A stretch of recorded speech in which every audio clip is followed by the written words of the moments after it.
Build my home on hollow ground. Too proud. This is Craig Smith with a new podcast about artificial intelligence.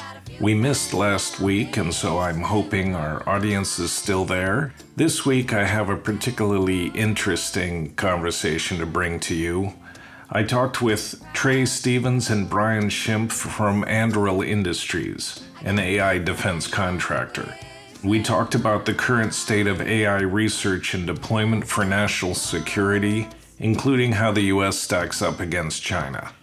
We talked about the resistance among U.S. engineers to work on defense applications and whether that hobbles the U.S. in the global AI arms race. Because of the difficulty in getting three busy people to sit down in one place, the recording was made over the phone, which resulted in less than desirable audio quality. Nonetheless, I thought it was an important conversation, a fascinating and informative conversation, and so this episode is an hour long. I hope you learn as much as I did. Cross it to find your synthetic light. Well, I don't know which one of you guys want to go first, but Trae or Brian, if you want to explain who you are, how you got into this particular field, I'd be very interested. Sure, I can go ahead and start. Hi, I'm Brian Schimpf. I am co-founder and CEO of Anduril Industries. I, for the prior 10 years, was at Palantir Technologies, where I ran product and engineering. Prior to that, I worked on self-driving cars while I was at school at Cornell University. This was during the DARPA Urban Challenge and Grand Challenge days, where it was kind of the first set of self-driving cars that were getting built, and a lot of that technology was getting created. I was lucky enough to be part of that pretty early on. Very excited to get back into the national security space with Anduril Industries, where we're doing a lot around how do you apply these modern techniques around computer vision, perception, sensor fusion, autonomy, all of these things to modern defense applications. Yeah. And Trae? Yeah, hi, I'm Trae Stevens. I'm the co-founder and chairman of Anduril Industries. Prior to starting Anduril, I have been serving as a partner at Founders Fund, which is a venture capital fund focused on the technology space. Prior to that, I was at Palantir as well, where Brian and I initially met. And then I actually started my career working in the U.S. intelligence community. So I have a long history in national security. That's right. So you're more from the national security side. Brian's more from the AI side. Is that a fair way to say it? Sounds roughly accurate to me. Okay, well, what I'm interested in, and I'm really glad that you guys could make the time, because there's been this debate, this ongoing debate, particularly since Google pulled out of Project Maven, about the gap between Silicon Valley and the national security establishment. And it concerns a lot of people. It concerns me because I spent a lot of my career in China, and I'm very aware and sensitive to the advantages that China has because of its political structure and economic structure. So I wanted to hear from you guys your perspective, first of all, on how disabling or disadvantaging that gap is for the U.S. in its competition in national security AI and how you solve it. So maybe one or the other could start talking about why the gap exists, whether it exists as widely as it appears from outside, whether there's more cooperation than people actually see, and that sort of thing. Sure, I'm happy to take the first stab at it. So we believe that the best people working on AI are, as everyone kind of agrees, not working in the defense space today, right? The best people working on computer vision algorithms tend to be at the Facebooks and the Googles and Amazons, where they're working on commercially relevant applications, things that aren't necessarily the most impactful for national security. And there's a lot of different reasons for this, but I think one of them is that the commercial space has created a huge amount of opportunity for people who specialize in these things to apply their skills to exciting, interesting problems. It's really been well designed around how do you engage them very, very effectively. But I don't think the solution is going to come in the form of assuming that we're going to have necessarily these dual-use technologies, assuming we're going to have the Googles or the Facebooks kind of solve the problems that are most critical for national security. The problems that historically, I think correctly, these have been solved by companies who are focused and dedicated to working on these national security problems. And there are a number of people who are very interested in working on those problems. I mean, we've had, Anduril was founded to solve these problems. We've had no issue recruiting. We've been able to scale up very, very quickly, find a lot of people who are interested. So the way we've done that is to be very transparent about what we are working on. We are working on defense problems. We want to apply these technologies to those problems, and we want to do it in a thoughtful way. That message has resonated very, very well. And I think what the people have gotten wrong is that somehow, kind of Google, with the problems it needs to solve, which are very relevant for what Google's mission is, you can kind of magically transport those to the national security space. And I don't believe that to be true. I think you have to have groups whose mission is focused on solving these national security issues, but doing it in a way that attracts, retains, and engages the best talent in the space. And I believe that it looks very different than sort of hoping that Silicon Valley will come to the rescue to solve these problems. Oh, that's interesting. That's a fresh perspective that I haven't heard. So it doesn't concern you, this resistance on the part of the major tech firms because of the resistance on the part of their employees to engage with the national security establishment? Trae, I don't know if you want to take this one. I think that, it's often overplayed as if there's some majority of people inside of Google and Microsoft and Salesforce or wherever that have these problems. And I don't actually think that's the case. I think that it is a really vocal minority of people. But even so, if you are an engineer who accepted a job at Google to work on writing code to optimize ads, and then you later find out that that code is being used for other purposes, whether those purposes are national security or otherwise, it would make sense that you might, have qualms with how that's being done. And so I think going back to Brian's point, I think it's less about being super concerned about whether or not Google is going to participate. And it's more about creating opportunities for companies that are uniquely designed and modeled specifically to serve the national security mission, and getting some of those people that are excited about doing this work inside of Google to come and work for the companies where they'll have the ability to do that without having to be, secretive or, not completely transparent about what it is that they're doing with the rest of their organization. Yeah. What about the advantages that China has, or that I perceive China is having, by pursuing this fusion between the military establishment and in the industrial artificial intelligence establishment? Doesn't that give them something of an advantage? I think it absolutely gives them an advantage. I think that they are able to take the best technologies and try to apply them quickly to military problems. And I think in the U.S., the way we've always done that is working with industry. It has always been through kind of going after these different programs and applying the technology that works there. But there was always sort of an honesty about it in the U.S. There was always this honesty that this is, we were solving this problem for this defense mission. I think where things have gotten kind of sideways is that lack of transparency around how this technology will be used, why it will be used, in what ways will be kind of handled ethically and responsibly. And that's an area where I think if the US DoD were to push forward and take leadership on this, being very clear around the ethics of AI, how these technologies will be employed, and being very honest about their application, both will have moral leadership at home where people will be much more interested and engaged in solving these problems, and we'll have moral leadership abroad where we can lead the way in how you employ these. And I think that will provide both a great advantage to the United States and a great advantage to the world in terms of how these technologies are used. I think that will also really drive a lot more engagement with people in the tech community.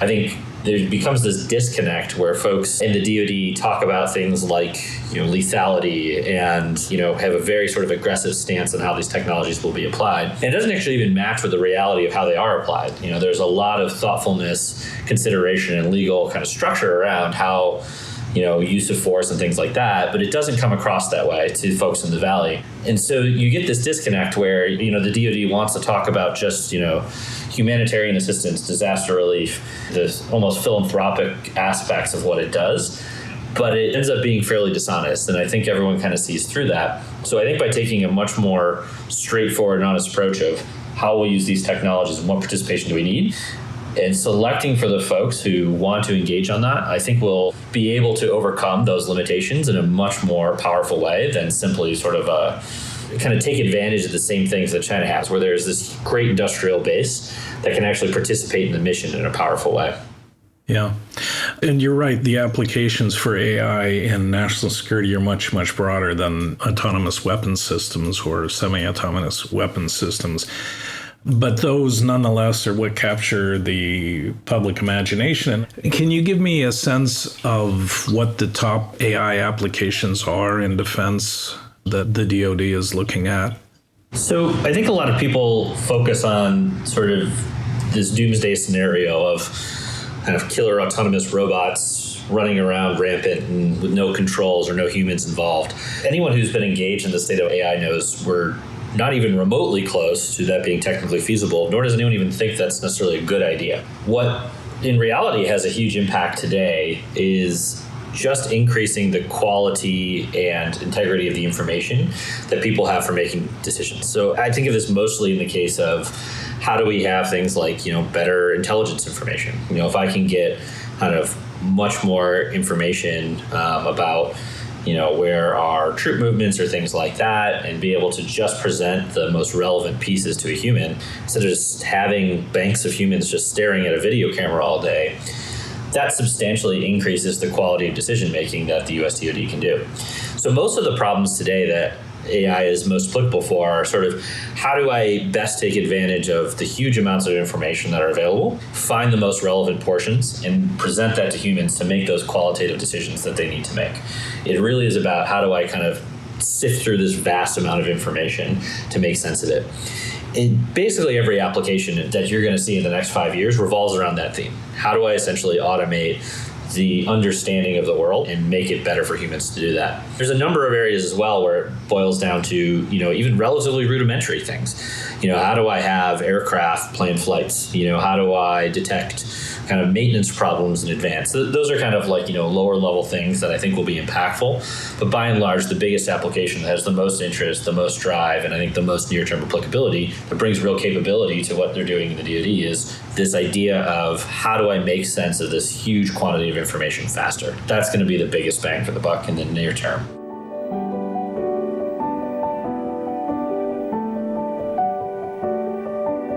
Do you have a sense of what the Chinese are working on? I suspect it's that, but I also suspect there's a fair bit of, there's a lot of sort of potentially true, but, kind of unclear articles around usage, kind of autonomous drones and swarm technologies and all these sorts of things. That may be true. I suspect their applications of AI end up looking very similar to what's working in the US, which is how are you able to target faster? How are you able to understand what's going on quicker? How do you have smarter systems that do this with less humans? That's really where the advantage is going to come from, is how do you have a more impactful force with kind of less human engagement? The scarier aspect of what they're doing is that what Brian and I are talking about here is using AI to carry out the national security mission for the Department of Defense. What China is doing from a kind of a leadership polling position with AI is they're using this for domestic surveillance. And those are vastly different applications of a similar technology. So instead of talking about situational awareness with overhead imagery, they're actually doing like facial recognition with CCTV cameras in urban environments. And the things that you can do with that slightly different application of technology go from like, a reasonably positive worldview of the future to something that's dark and much more dystopian than I think any Americans want to think about. Yeah, no, absolutely. I had a conversation with Pedro Domingos, the author of The Master Algorithm, about this. And as he was saying, that kind of application strengthens authoritarianism. I mean, the theory has long been that the Communist Party will continue in power until there's a large economic shock, when there's a public reaction against them. But if they have in place this intense surveillance, not only in China, but elsewhere in the world, it kind of cements them in place. So he was saying that, democracy may be the right way, but authoritarianism may win in the end, because once it has its hands on these technologies, it's very, very difficult to dislodge.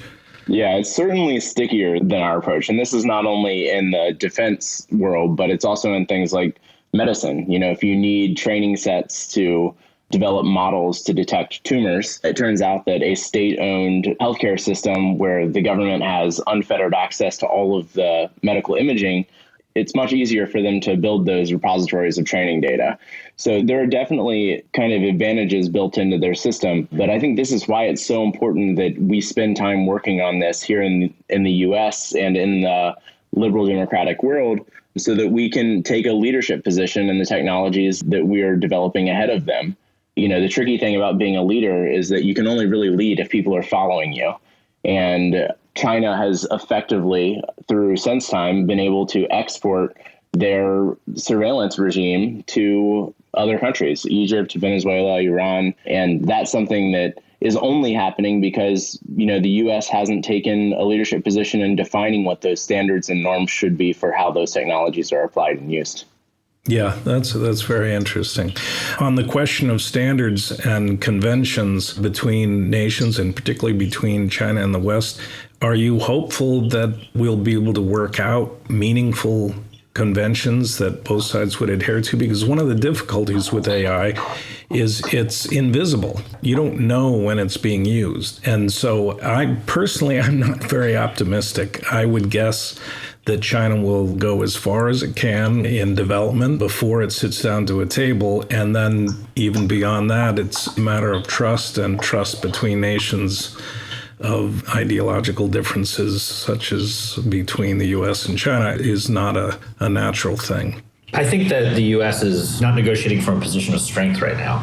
If you were to imagine the U.S. trying to negotiate, kind of nuclear test ban treaties without having any nuclear weapons, it wouldn't really work. No one would really listen. And so I think the part of this has been the U.S. is not leading the way in what is a thoughtful, controlled, and human rights-centered view of how you employ these technologies. We're not actually taking a leadership role. There's no technologies that are available today to do this in a thoughtful way and apply these technologies in a limited fashion. Instead, we've spent more time studying the problem than we've done to actually solve the problem and engage in how we can use these things responsibly. And I think as a result, we don't have a kind of a position to argue from, nor are we even wrestling with the trades and kind of norms that would be required to adopt these things. So I think you had a great point, which is you don't know when these things are being used, it's not aware, but the U.S. could solve that. The U.S. could apply great standards around how they kind of communicate where this is used, how it is used, how they're doing this in a bias-free way. There's a lot of these pieces to it that I think if we actually made progress on the solutions to these problems, we would have a much more strong position to start kind of outlining the frameworks in a very practical way. But instead, we're mostly just discussing this in a vacuum without anything to sort of argue against. Yeah. Although, just as you said, we're negotiating or discussing from a position of weakness because we don't have those systems in place. I would argue that you had said earlier that the most lethal weapon systems that people imagine are not immediately attainable for technological reasons. I would guess that that's what China's focusing on. Yeah, I think that's a fair assumption. We've already seen, things from the Russians, for example, of autonomous weapon systems that'll fire on things that move with relatively little discrimination. The U.S. is unwilling to go after those things, I think very correctly. That is not a technology that the U.S. should have. And I think by kind of approaching these things in a thoughtful way, I think we'll be able to kind of create international pressure to stay away from those sorts of technologies, create those as something that's considered very harmful and not almost like a new Geneva Convention. But a lot of it starts from understanding where those lines really need to be and having the thoughtful applications of these things rather than just sort of pausing before we even engage in how you build these technologies. Yeah. And when you said earlier, and correct me if I misunderstood you, that the applications that DoD is looking at are more in command and control areas than in actual autonomous weapons systems. Why would they not be in autonomous weapons systems? Because the technology, it would appear to me, is there. It's even commercially available. It's just a matter of putting them together into products. I think the U.S. correctly has a very high bar on how accurate and reliable these systems have to be before they will engage in any sort of, things that put humans at risk. This is a great thing that's kind of misunderstood about the DoD is they do not rush to kind of field new things without understanding the safety and kind of implications of everything they're fielding. And so when you look at something like self-driving cars, that's an application that it not only has to be better than humans, it has to be perfect, right? Like society won't accept that until it's basically perfect. And that will, I would argue that is not even, everyone talks about how this is going to be a year or two out. That seems completely nonsense at this point, given that it's been a year or two out for the last 5 years. I think it's pretty safe to assume it's another 5 to 10 years out. And that's the sort of level you have to get to before you be willing to consider how these systems are employed. You have to have very, very high confidence that they will behave nearly perfectly against the parameters and rules and norms that have been set up. And so that technology, I would say, does not exist yet, right? That the level of sophistication of these systems is not there. Most of it is around the ideas of kind of processing that information to get substantially better than humans, potentially, but not yet at the point where it is as trustworthy and safe as folks would expect out of a system like this. And I think the US will not kind of overly rush to deploy things that put people in harm's way until that level is met. I think that is correct. But I think there are many applications today which can provide significant benefit in terms of more precision and more understanding of the activities we are engaged in that are very, very high impact, rather than just kind of rushing to this problem of autonomous weapons. I think it's also worth mentioning that there are autonomous weapons that are in use and have been deployed that are not related to human targets. Things like, counter missile and counter rocket and things like that. These are places where the technology could very easily be applied in a way that would have less, ethical issues surrounding it that, has already been happening in places like Israel with Iron Dome and David Sling and things like that. Yeah. Knowing China and having watched China, they take a much more techno-utilitarian approach. And on the subject of autonomous vehicles, for example, they're already running big pilot programs, and I would expect to see real autonomous vehicles in China within a short period of time, partly because it's more of a top-down system. It's less litigious from the public's point of view. The public really doesn't have a lot of the rights that Americans have. And by the same logic, I would think that they would be willing to pursue weapon systems that are not perfect simply to have them as a bargaining chip or to have them in their arsenal. Am I too pessimistic, or how do you guys feel about that? I think that's right. I mean, I think the willingness to deploy things that are, either unsafe or perhaps a little more immature is definitely higher. That being said, I think the U.S. approach on the whole is one that I would subscribe to, which is being more cautious when you get to these kind of more at-risk things. If you look at the last 20 to 30 years of defense technology, it's been how do we increase precision? How do we decrease collateral damage? How do we ensure that these things are applied in a more kind of narrow way? That, I think, is a direction that we should continue going on. And I think it's right. I think part of this is kind of figuring out where we can smartly start to move in the direction of lower cost systems, smarter systems, being able to take some of those advantages of pushing out some of these earlier technologies well before you get to the stage of kind of weapon systems. I think there's a lot we can learn and refine that would have very big impacts today in terms of how we conduct warfare. That would be mostly around this ability to get better intelligence targeting and awareness of what's going on in the battlefield. And that will be the highest impact today, right? That is one of the key problems that the U.S. faces, is how do we have the best kind of targeting intelligence information, well before we get to the point of needing to do a strike. That sort of strike capability is quite refined in the U.S. already. I don't think that is where, today the biggest impact is. Really, it boils down to this problem of how do we get the best intelligence possible? And I think the U.S. will have kind of the moral leadership on that. And if we solve that problem very, very effectively, I think we'll actually have one of the best kind of military advantages possible by going after those problems. Yeah. Are you concerned at all that AI levels the playing field very quickly? I mean, a lot of these things are still in the research phase, but once they're deployed, they can be deployed at scale pretty inexpensively, that suddenly this huge advantage that the U.S. maintains in defense will largely evaporate. If you look at the National Defense Strategy that was published just a couple of years ago, there's a recognition that the U.S. approach of going after exquisite systems, so the highest capability, the longest range, essentially at any cost, Well, that may have been working well for the last 20 years, that you're exactly right, that AI levels this playing field, where you can now have relatively low-cost systems with no real human lives at risk be able to operate at a much lower cost with a much higher level of capability. You kind of flip things on their head, where instead of needing, one camera that can see hundreds of miles or some sensor that can see hundreds of miles, you can now have thousands of these things for the same amount of overhead. And that really changes how you think about your force, how you think about how these capabilities are deployed and what systems you need to go after. And the U.S. is just starting to wrestle with this shift. So there's a recognition that this kind of new technology really changes what the limits have been historically, which is manpower, which is how do we kind of take in and consume all this information? How do we actually control it and operate it? AI really shifts that on its head, where it becomes incredibly cheap to have high quantities of these systems.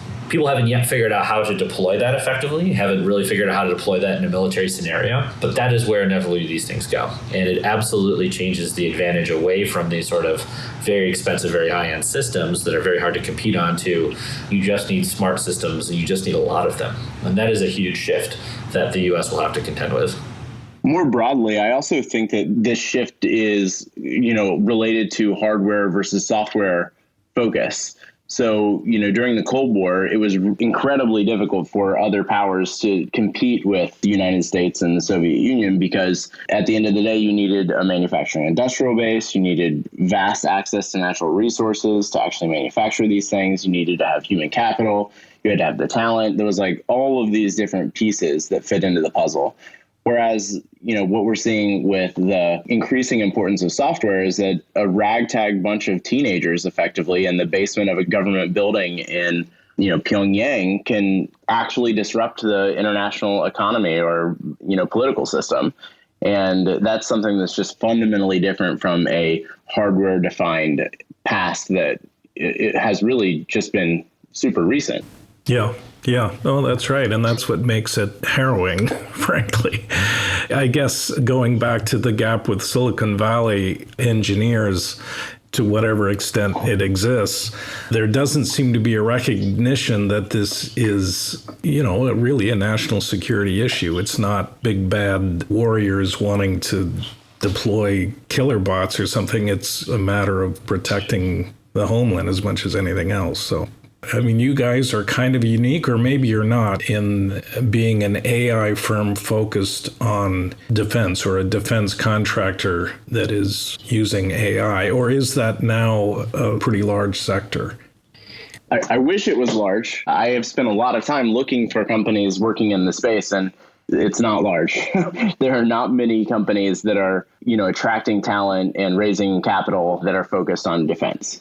Yeah, that's the impression I got. Again, isn't that a disadvantage for the U.S.? You have China working with Baidu and Tencent and Alibaba. They're the Amazon and Googles of their world. It's seamless. There's no resistance or hesitation in that industrial military fusion. So if there isn't this private sector industry that's focused on defense, on adapting AI technologies for defense purposes, again, doesn't that leave us vulnerable to what's going on in China? Sure. I think as we said before, there are definitely advantages to the Chinese system. And, those advantages are not specific just to authoritarian regimes that happen to be our adversaries. You have some of the same types of behaviors in places like Israel, where they have mandatory conscription and, everyone in their early 20s is coming out of military service into the private sector and tends to be much more interested in these things and at least aware of the problem space. So I think that is challenging. However, the caveat to this that I would offer is that there are a lot of people in the tech community that would be willing and would be interested and would be passionate about working in national security. And the problem is that there's really not a great path to becoming a successful business doing work in this space. In fact, if you look back over the last 30 years since the end of the Cold War, the only two venture-backed companies that do the majority of their business with the government that have become worth more than $1 billion are Palantir and SpaceX. That's it. There are only two examples in 30 years of this working at a venture capital scale. And so I think part of this problem is, how do we get the Defense Department, how do we get the culture inside the building at the Pentagon to recognize that the skills that are required to properly execute this mission do not live inside of the defense primes. They don't live inside of Lockheed. They don't live inside of Boeing. They don't live inside of Raytheon. And if they want to actually improve our capabilities, we have incredible access to human capital, but we don't tend to make very good source selection decisions when it comes to writing contracts to build out these capabilities. Yeah. While I'm concerned about the Chinese-U.S. competition, I'm also concerned about this growing suspicion among the U.S. national security establishment toward Chinese researchers or Chinese companies working in collaboration with U.S. researchers and U.S. companies. To me, that is kind of a dangerous road if we go down it. But are you concerned at all that this anxiety about China's research or advantage and the growing competition between the two in the national security space will bleed into the research space and people will start trying to pull apart collaboration between U.S. research institutions and Chinese research institutions? Or do you think that should happen? The traditional approach to how we've protected defense information has been lock it down, prevent it from getting exported, try to control the hardware. And this has worked in a hardware-centric world where, you kind of built these discrete weapon systems. Things were built specifically for weapon systems, and it was a very clear line. So you had a lot of things like, ITAR controls, export restrictions, all these things that were designed around this idea that you could keep the defense information inside, controlled, locked down. I think the thing with AI is that this will not work. If you look at where most of the progress has been, it's in the commercial space. It's been through these research labs. It's been through thousands and thousands of researchers, each building on each other's ideas to move through things very quickly. Just the sheer quantity of information and progress that's been made in that space, that is what you have to tap into. So the whole problem becomes not one of how do you control, restrict, and lock down that information. The U.S. Defense Department is not going to be the foremost AI researcher. That will not happen. Instead, what they can become is the best at applying this research, the best at integrating it, how they operate, the best at finding applications and developing and building those capabilities very, very quickly. And that's where the advantage can come from. And so I think the foolish approach is to take kind of a Cold War strategy of control, lockdown, restrict the information. That won't work in this space. These things are not purpose-built for military use. These things are very general purpose technologies and approaches that can be applied very thoughtfully to military applications. And that's what the U.S. has to be dominant on. So I think this approach of how do we kind of isolate the kind of Chinese researchers out, even if you could pull it off effectively, I'm not sure it would matter. I think the information will still get out. And I think instead the U.S. needs to focus on fostering that research environment, bringing all the talent to the U.S. that can possibly get here, and then figuring out the best ways to support companies and new approaches. How do we integrate this technology into the way they operate? That is going to be what the winning strategy is. Yeah, I agree. Can you talk a little bit about Anduril and its foundation and the research that you're doing and the applications that you're building? Trae, you want to kick it off a little bit with how we came to be? Yeah. So when I first joined Founders Fund about 5.5 years ago now, I set out to try to find the next Palantir SpaceX. So what was that next big national security government focused business? And ended up spending the first 2 years of my time just kind of running into dead ends. Didn't really find anything that I got excited about. I had developed kind of this hypothesis that we were starting to fall behind in autonomous systems and artificial intelligence and a lot of the categories of things that Ash Carter had defined in his third offset strategy.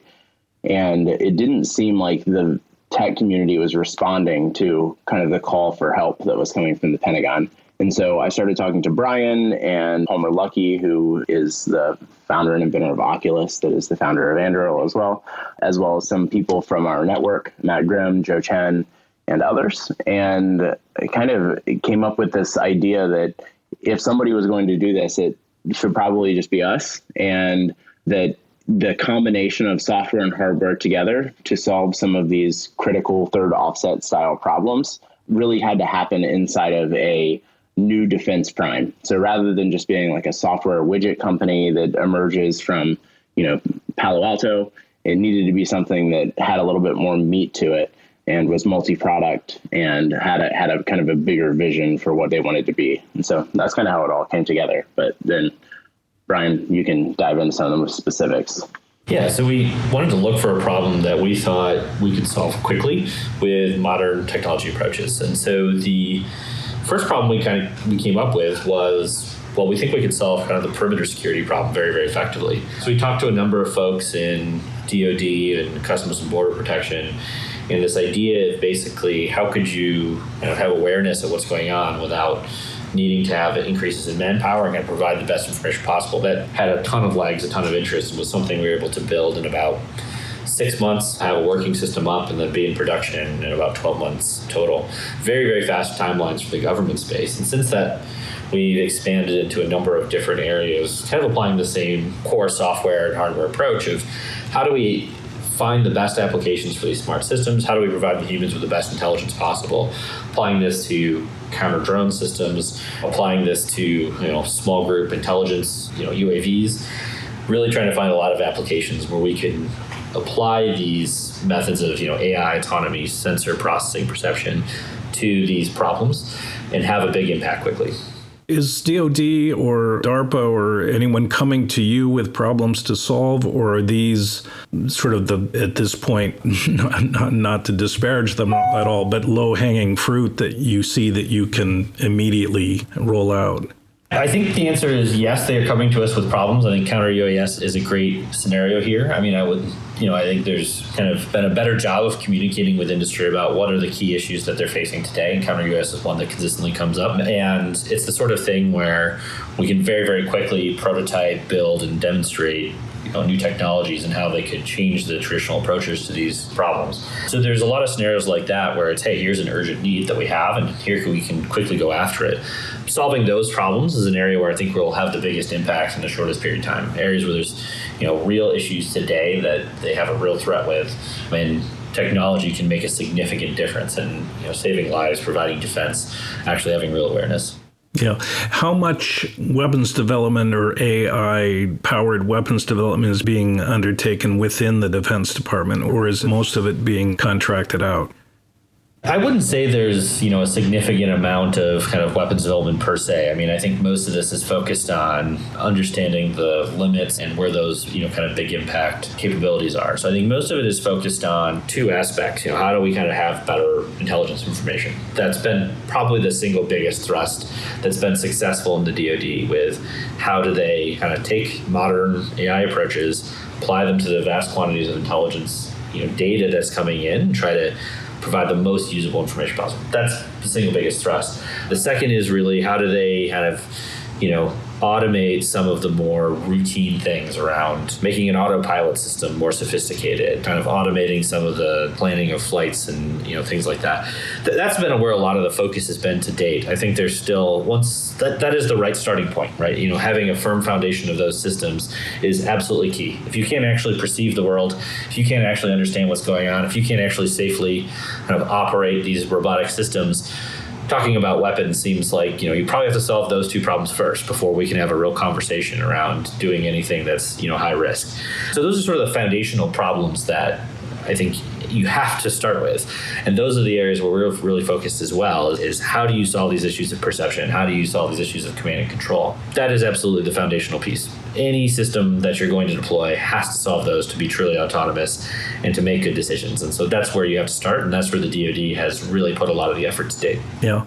And in terms of understanding what's going on, the DoD published its AI strategy, although I think most of it was classified. But within that, they established the Joint Artificial Intelligence Center. Is that the umbrella under which all of this is taking place and to which you speak, or are there other entities? Can you talk a little bit about that? Because again, China published its national AI strategy 2 or 3 years ago, and there isn't sort of one document that people can point to right now that explains U.S. strategy and doctrine. The slightly cynical version of an answer to this question is that, we've probably spent more as a government on sending liberal arts majors to conferences to talk about AI and to write reports on AI than we have on actually doing anything meaningful with AI. That's kind of part of the problem, not the solution. If you look at the types of things that come out of the research organizations like DARPA and things like that, these are not commercial opportunities that I would generally recommend that companies should engage with, because there's not really a path to production usage of whatever is built. They're just research projects for the sake of being a research project. And I think that the unique cut that the Jake and Project Maven and things like that have is that their goal is to field capabilities to the warfighter. And that's something that is far more interesting from a commercial perspective. Yeah. And you mentioned Project Maven again.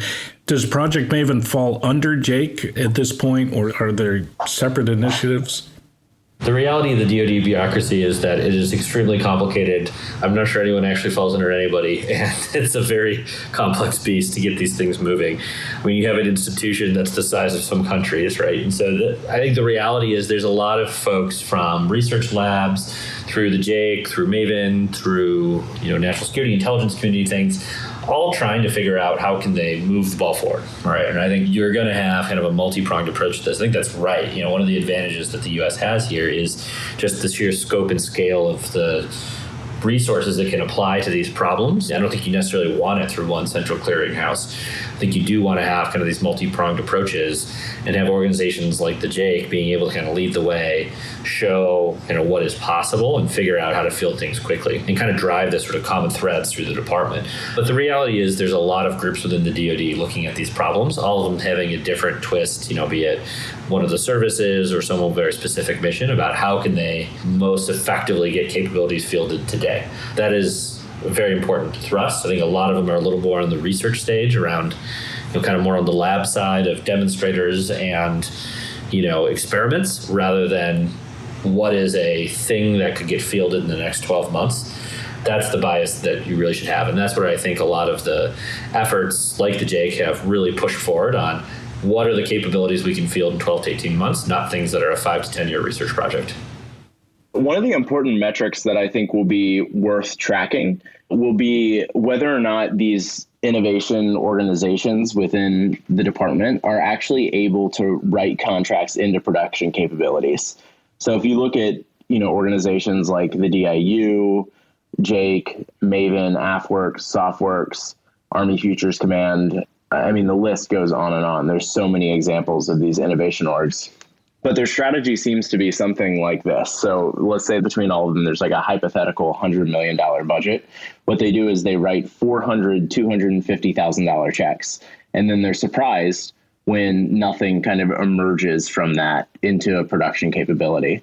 This is literally the opposite of how the rest of the world works. Like, capital tends to concentrate into winners.